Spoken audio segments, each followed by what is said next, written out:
Hey, what's up guys, it's Oakley, and as I said, we're going to be diving into more of the information past the trailer. So if you haven't seen the video where I look at the trailer and go through all of the QA that CA conducted, go ahead and check that out. Now we're going to be diving into more information from the Steam page and also a whole bunch of different lore pages, as well as an interview I found very interesting. So we'll get to that. So first on the Steam page, not too much, honestly.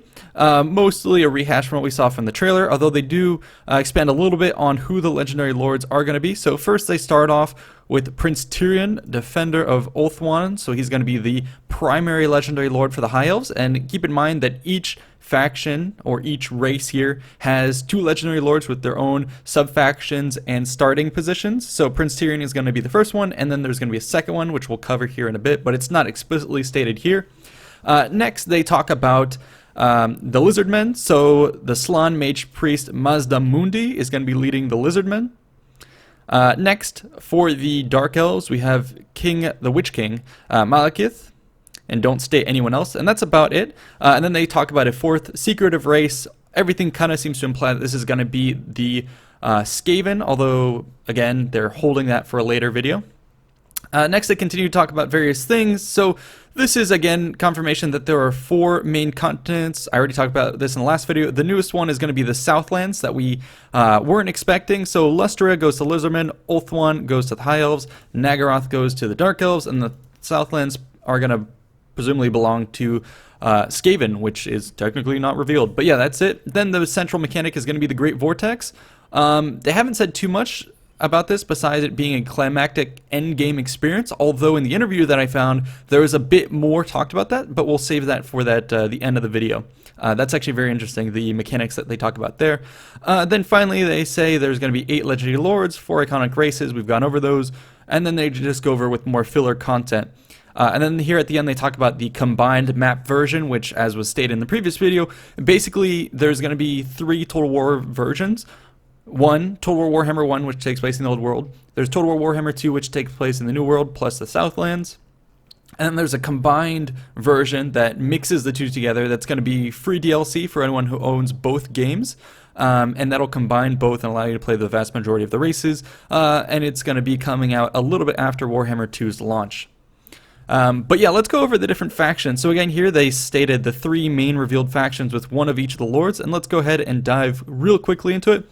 So from the High Elves, the one they announced is Prince Tyrion, heir of Anarion and defender of Ulthuan, is the greatest living High Elven warrior of his age. You can read more about this if you go to the wiki page, but I just want to go ahead and talk about the official one, and then kind of what the unofficial ones are going to be. So here's the announced one, Tyrion for the High Elves. So obviously focusing on melee combat. And then if you go to the wiki page about just the High Elves, there are notable characters, and so there's a range of other possibilities that it could be. I think the way CA has done it in the past is usually you get like a melee character, and then you get a wizard or a mage of some sort, and so seemingly, yeah, it looks like Teclis is going to be a choice for that, because Tyrion is going to focus on melee, whereas if you go on Teclis, it actually turns out that Teclis is the twin brother of Tyrion. And he is a high lore master of Hoeth and the Warden of the White Tower, considered to be by many to be one of the greatest and most powerful sorcerers this world has ever known. So there you go. Tyrion, the melee lord, and then his brother, Teclis. So I think that makes sense. Of course, there's a variety of other ones they could choose for that might come out as DLC or whatnot, but I think this is probably the most logical pair. Next, we can go on to the Dark Elves. So the first announced one is Malekith, the Witch King of Nagaroth, ruler of the Dark Elves. So you can read more, as I said, about him here. Again, we can similarly go to the Dark Elf page and see what notable characters there are. There's a whole bunch of other ones here.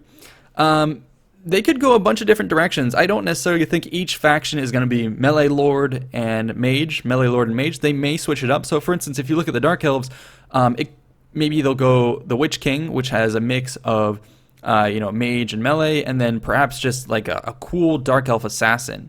But from all of these characters here, the one I kind of chose to think was most likely, I think, was Morathi. So we can go over to her portrait, and she is known as the Hag Sorceress, the mother of Malekith. And the reason I think it's probably likely for her is because if you look at a little bit of her description, she says, she is not only the lone witch elf allowed to use magic, but she is also the most powerful user of Dar. and one of the most powerful magic users in the world of Warhammer, rivaling perhaps even Nagash, the Lords of Change, and Teclis. So by mentioning Teclis, this means that the High Elves and the Dark Elves will be on par, and CA could play off the rivalry between Teclis and Morathi. So I think this is a plausible link that would mean that she would be here. Also for the fact that you want more female characters in Total War Warhammer 2, so this makes it a logical choice, I believe. And then of course they get to flaunt the skimpy apparel of the Dark Elves by bringing her to the fore. So that kind of points me in her direction. Next, we can go to the Lizardmen. So the first announced character, our legendary lord, is going to be Mazdamundi. So he's one of the big Slann mage priests, current ruler of Hexoatl, the city of the sun.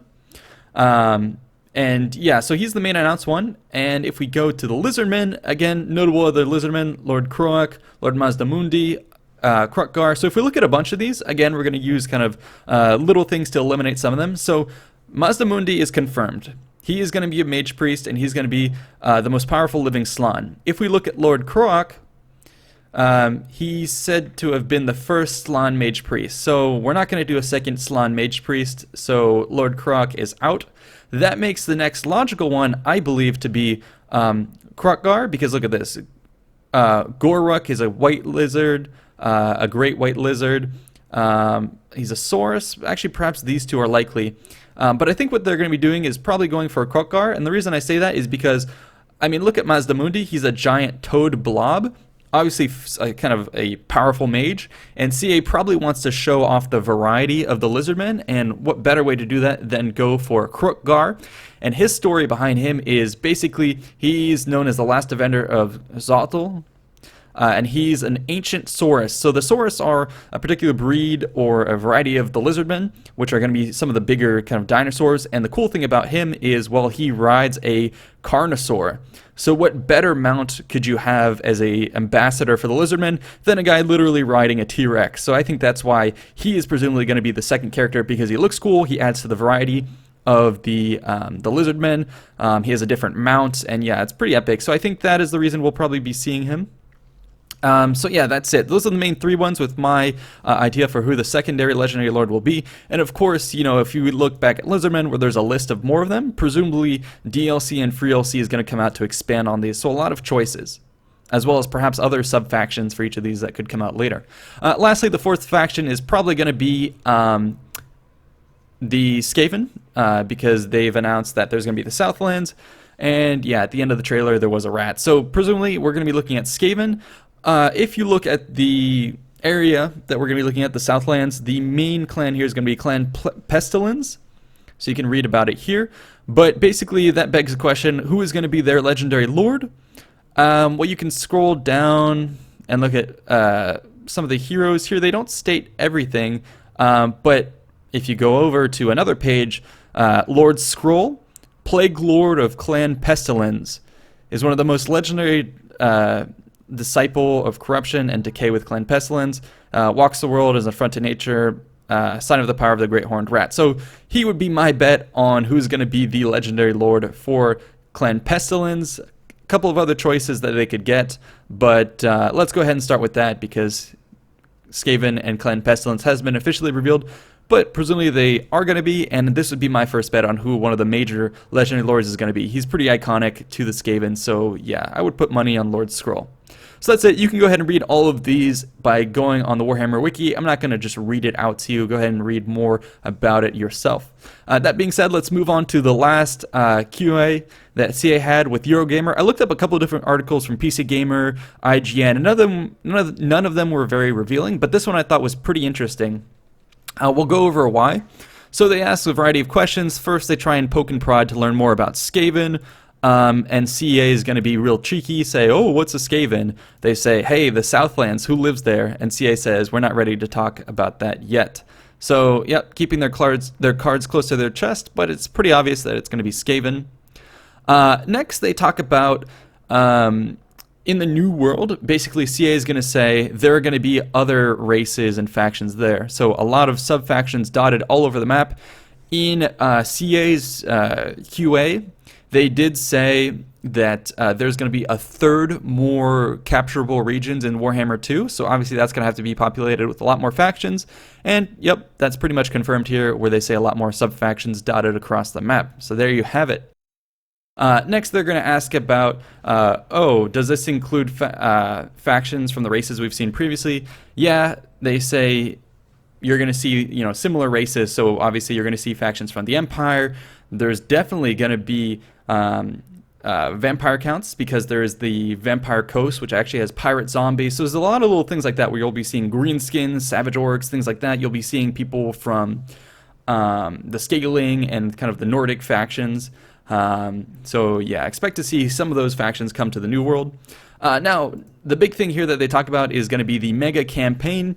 So we've already talked about that previously, but a couple of things that they did ask about is, hey, there's this new mechanic. So for example, if you merge the two worlds, that's merging two end victory conditions, which is kind of weird. So for instance, in Warhammer 1, there's the big chaos invasion, and the question was asked here, what the hell happens when there's a big chaos invasion? Does that even matter to the Lizardmen in the New World? And they basically confirmed that, hey, it won't really matter, and you can kind of ignore it. So they mentioned that down here. So they say, but they are there. If the Chaos Invasion happens through Kislev and in the lore it didn't happen for the High Elves, then so be it. They'll have their own set of challenges to worry about. So I thought that was pretty interesting right there. The other win condition is going to be when you talk about Warhammer 2, which is going to be the big Vortex, and people are trying to stabilize it or destabilize it.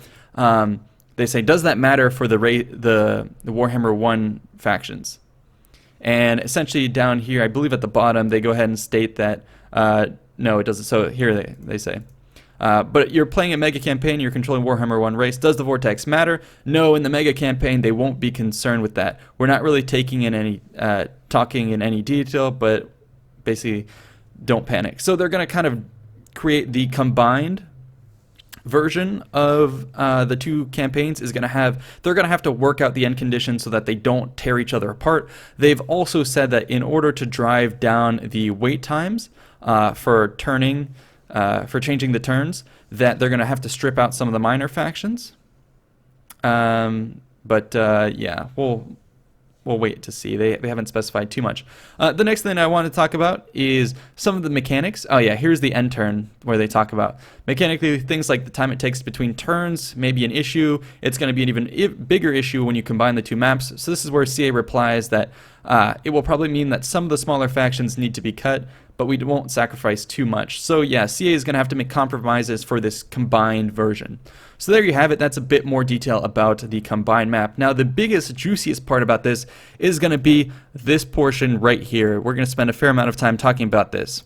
So the Vortex. The Vortex was announced for Warhammer 2 as a central, pivotal part of the campaign.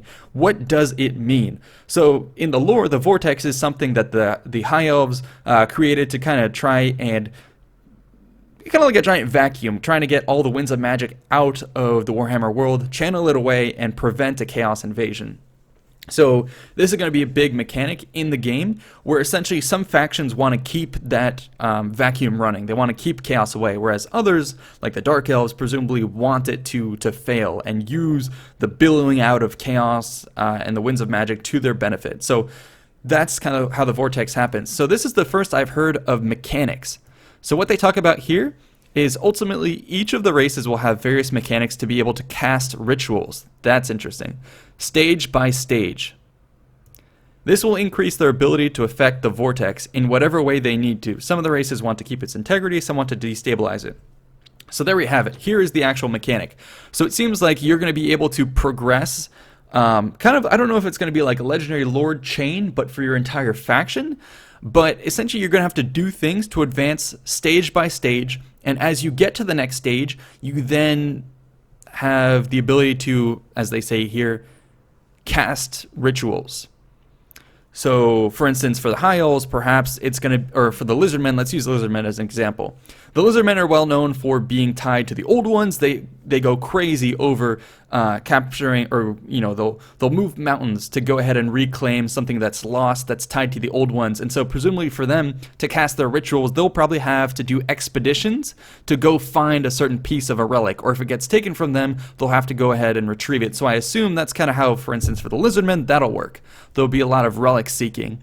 Where you get enough relics, and then boom, now you can cast, the stage 1 ritual, and it buffs up, presumably, the Vortex, or it affects it in some way. Alternatively, perhaps if you're going to be playing as the Dark Elves, maybe your role is to be, destroy some of the various things that are helping the Vortex out. So maybe to be able to cast your ritual, and the Dark Elves are known for sacrifice, perhaps you have to capture a certain amount of prisoners, like 10,000, kill 10,000 in battle, or capture 10,000 in battle, and sacrifice them, and maybe that'll unlock a certain stage. So that's kind of how I see this playing out. So that's kind of an interesting little tidbit that they've put out here, that the Vortex plays out in stages, and that you're trying to unlock the use of rituals.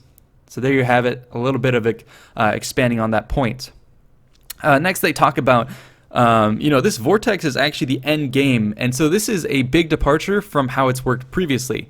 So they say it is almost a race between the races to see who can reach that final race-specific ritual, so you can lose the game without even being wiped out. CA says exactly.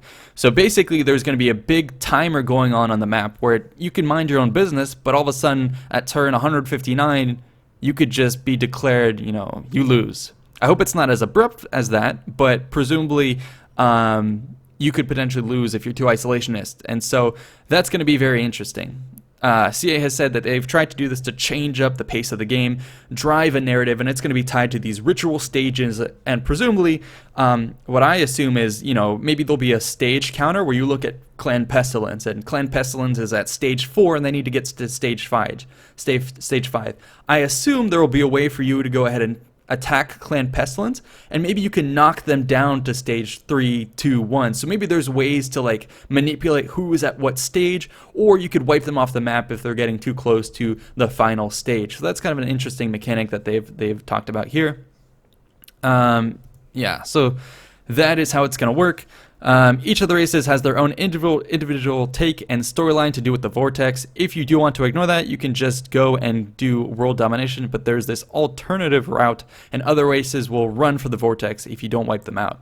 So we'll see how this plays out. It is definitely a big change for Total War in general. We've never seen this before. They've always had a problem with the end game. How do you keep it interesting? How do you keep players from just bowling each other over?